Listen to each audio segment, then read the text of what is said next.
Isaías 8. La señal de Maher Salal-Asbaz. A. La próxima invasión asiria contra Siria e Israel. 1:1-4. La invasión es anunciada por medio del nombre del hijo de Isaías. Me dijo Jehová: toma una tabla grande, y escribe en ella con caracteres legibles tocante a Maher Salal-Asbaz. Y junté conmigo por testigos fieles al sacerdote Urías y a Zacarías hijo de Jeberequías. Y me llegué a la profetisa, la cual concibió, y dio a luz un hijo. Y me dijo Jehová: ponle por nombre Maher Salal-Asbaz. Porque antes que el niño sepa decir, Padre mío, y Madre mía, será quitada la riqueza de Damasco y los despojos de Samaria delante del rey de Asiria. Me dijo Jehová: esta profecía es la continuación de Isaías 7, donde Dios le asegura a Acaz, rey de Judá, que no sería derrocado por las fuerzas combinadas de Siria e Israel. Dios anunció juicio contra Siria e Israel, diciendo de su ataque contra Judá: no subsistirá, ni será. Dentro de 65 años Efraín será quebrantado hasta dejar de ser pueblo. Aquí, Dios le da a Isaías una señal para explicar más sobre qué tan pronto vendrá la derrota de Siria e Israel. B. Toma una tabla grande. No era común que a los profetas se les ordenara escribir, pero esta fue una de esas ocasiones. Isaías escribiría tocante a Maher Salal-Asbaz, que significa el despojo se apresura, la presa se precipita. C. Escribe en ella con caracteres legibles. El mensaje de Isaías estaba destinado a ser público y a un nivel que cualquier hombre pudiera leer y comprender. Y Calvin sobre con caracteres legibles, denota a cualquier hombre de rango ordinario. Y el significado es que ni siquiera las personas más ignorantes y sin educación pueden ser incapaces de leer la escritura. D. Y junté conmigo por testigos fieles. El Señor designó 2 testigos, para que la validez de esta palabra quedara establecida. Por el testimonio de 2 o 3 testigos se mantendrá la acusación. Deuteronomio 19:15. Y me llegué a la profetisa. Esto se refiere a la esposa de Isaías. Ella es llamada profetisa, aunque podría ser simplemente en el sentido de ser la esposa del profeta. Sin embargo, ella claramente trajo profecía al menos en una ocasión. El nacimiento y el nombre de su hijo Maher Salal-Asbaz fue un mensaje de Dios, así que ella ciertamente trajo esa profecía. Y hay muchos ejemplos de profetisas en la Biblia: Miriam, Éxodo 15:20, Débora, Jueces 4:4, Gilda, 2 Reyes 22:14, Noadías, Nehemías 6:14, Ana, Lucas 2:36, y las 4 hijas de Filipo, Hechos 21, 8-9. Entonces, puede ser que la esposa de Isaías tuviera un ministerio profético por derecho propio. Pero también puede ser que ella fuera simplemente la esposa del profeta y su profecía fuera dar a luz a Maher Salal-Asbaz. F. Porque antes que el niño sepa decir, Padre mío, y Madre mía, a través del nacimiento y el nombramiento de Maher Salal-Asbaz, el Señor da un marco de tiempo para la invasión de Asiria que castigará a Siria e Israel. Y esto es esencialmente lo mismo que el significado cercano de la señal de Emanuel de Isaías 7, 10-17, pero esta señal era más pública y clara. 2, 5-10, Judá también será afligido.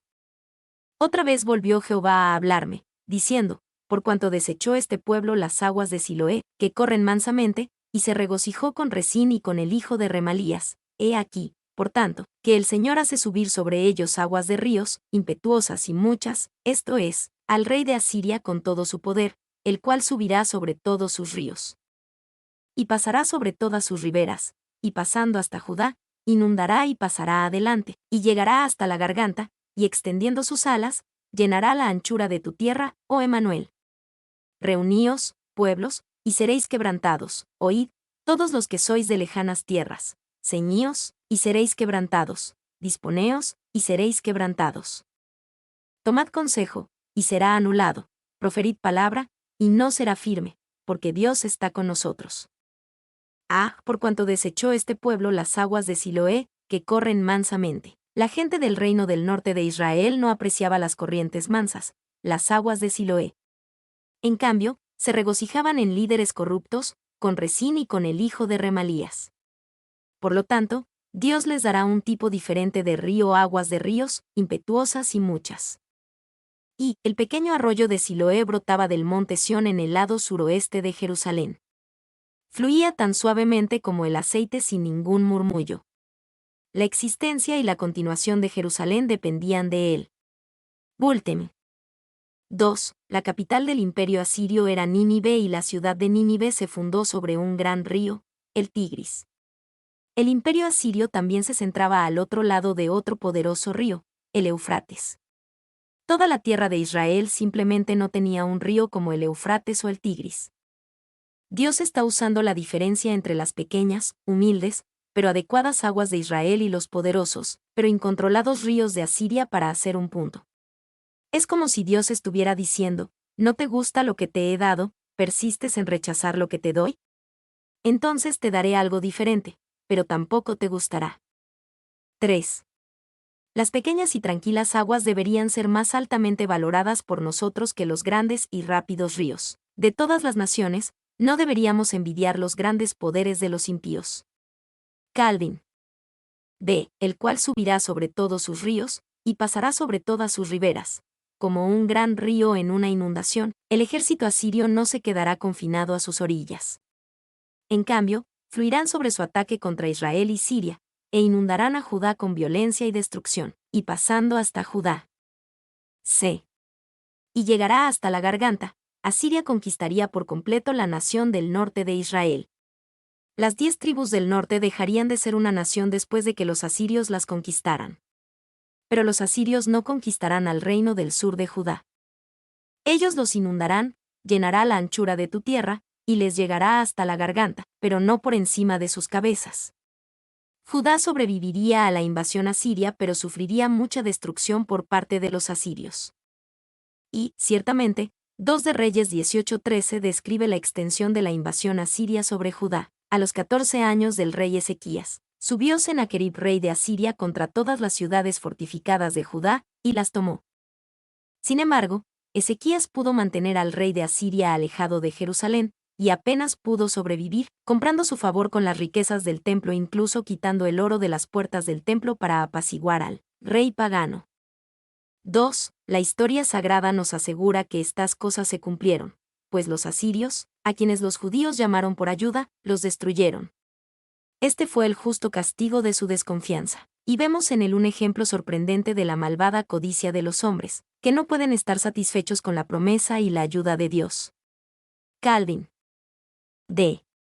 Tu tierra, oh Emanuel, esto se refiere a la profecía de Emanuel de Isaías 7:14.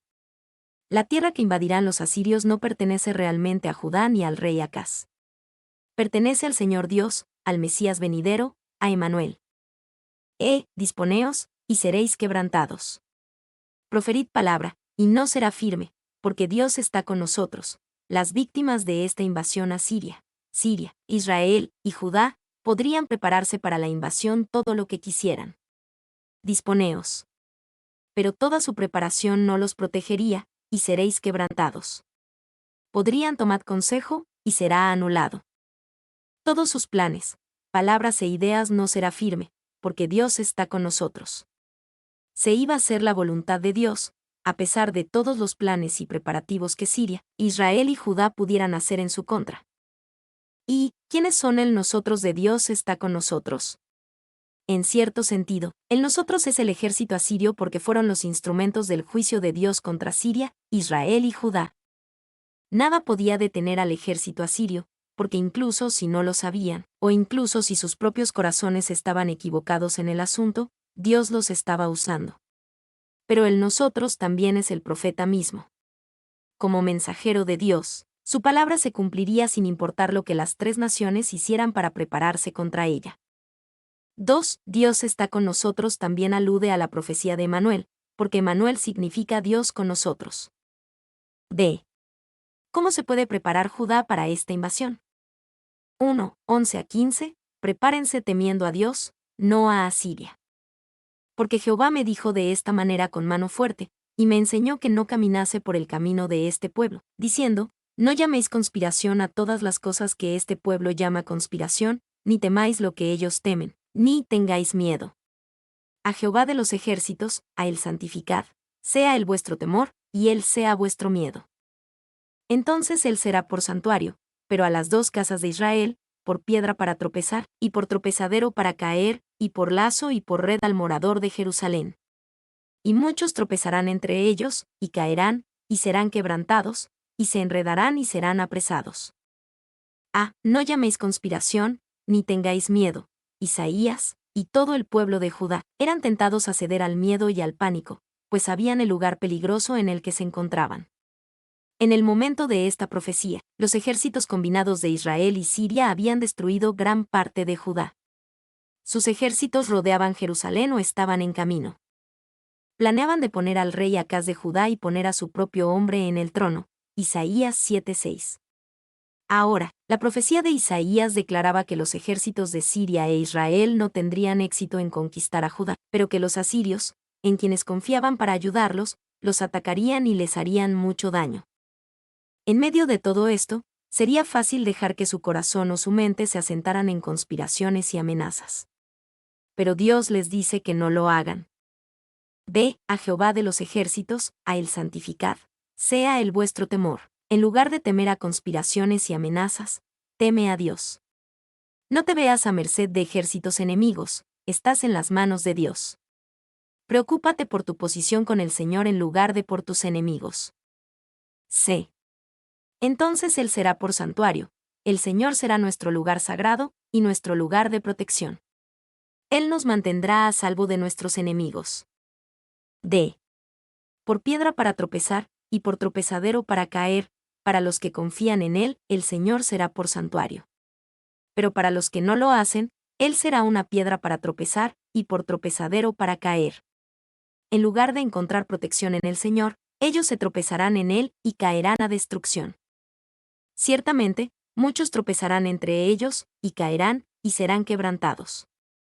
Y nos encanta cantar la canción, ¿qué amigo tenemos en Jesús? Y cada línea de la canción es verdadera. Pero los que rechazan al Señor podrían cantar, ¿qué enemigo tengo en Dios? En lugar de ser por santuario, Él les será por lazo y por red. En lugar de ser protegidos, ellos caerán y serán quebrantados.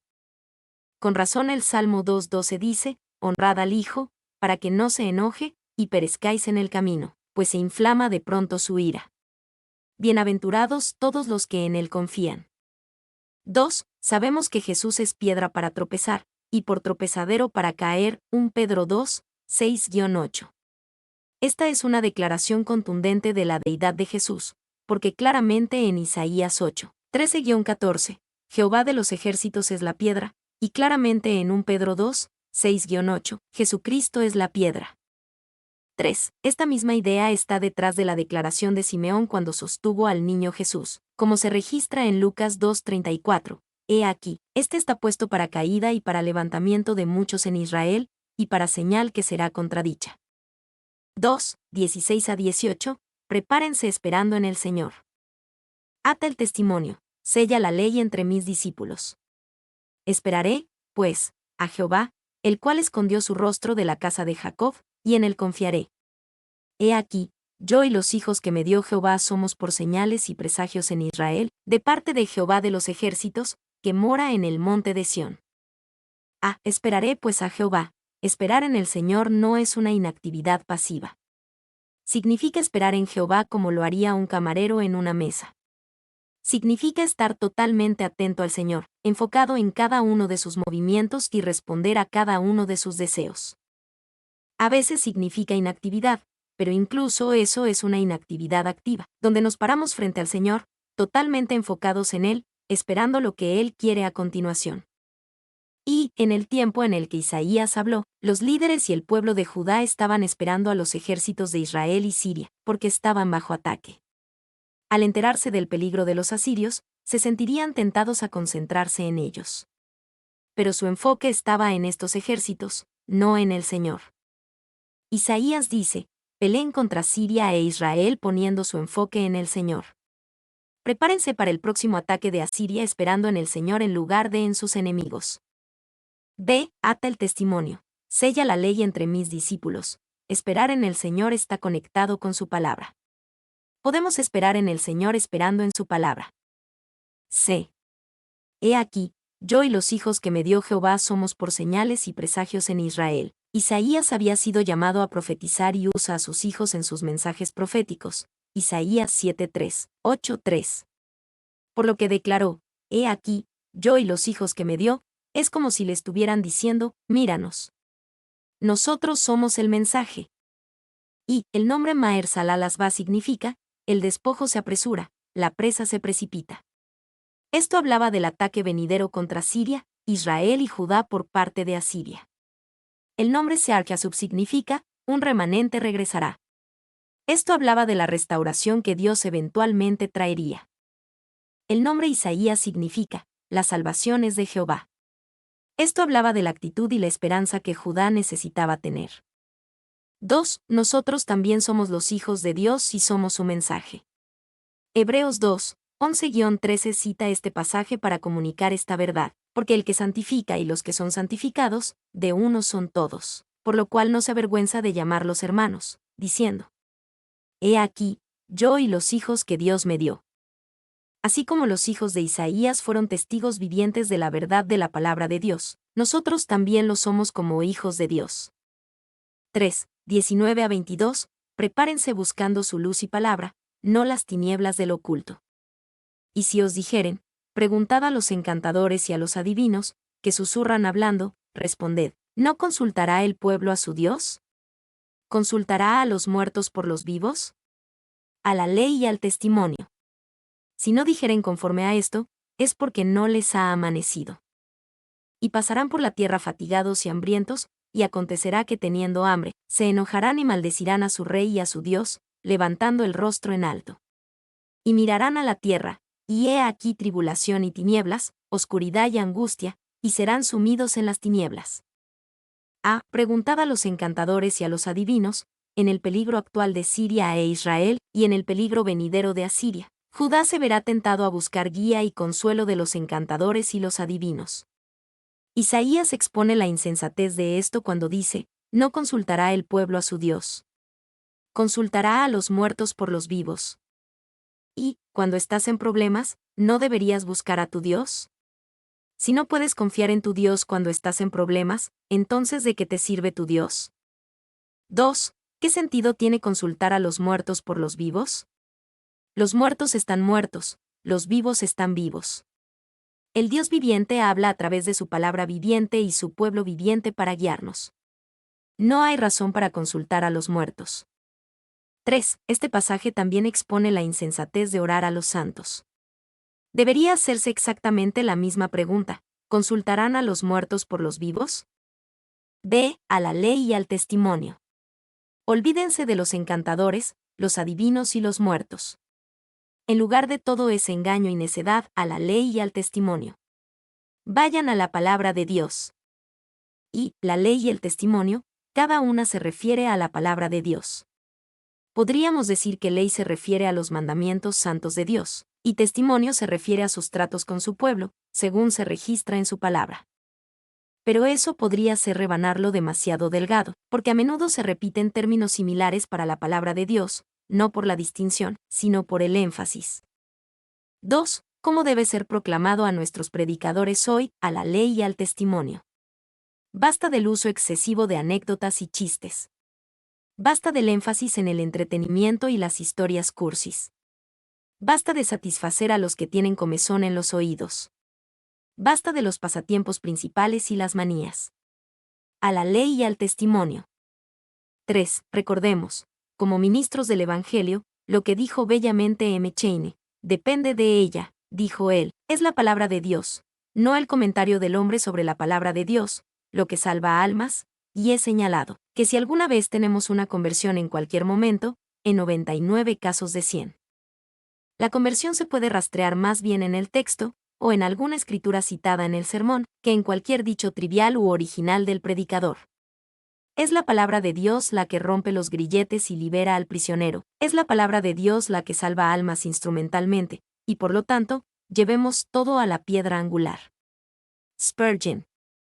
C.